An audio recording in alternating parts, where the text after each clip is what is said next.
વરસાદની તો આજથી 2 દિવસ રાજ્યમાં વરસાદની આગાહી કરવામાં આવી છે। ઉત્તર ગુજરાતમાં ભારે વરસાદની સંભાવના છે। 23 થી 27 જુલાઈ ગુજરાતમાં વધુ એક સિસ્ટમ સક્રિય થશે। નવી સિસ્ટમ ગુજરાતમાં ભારે વરસાદ લાવશે। ઉત્તર, દક્ષિણ અને પૂર્વ ગુજરાતમાં ભારે વરસાદ પડશે। 26 થી 29 જુલાઈ વચ્ચે પણ અણધાર્યા વરસાદની સંભાવના વ્યક્ત કરવામાં આવી છે।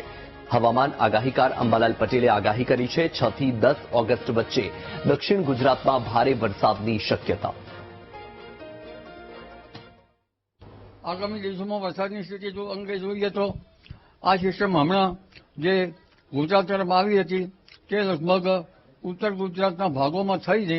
આજે કંઈક ઉત્તર ગુજરાતના કેટલાક ભાગમાં વરસાદ થવાની શક્યતા રહેશે, કેટલાક ભાગમાં થોડો વધુ વરસાદ થવાની શક્યતા રહેશે અને તારીખ 16-17માં ધીરે ધીરે એ સિસ્ટમ પાકિસ્તાન તરફ જવાની શક્યતા રહેશે।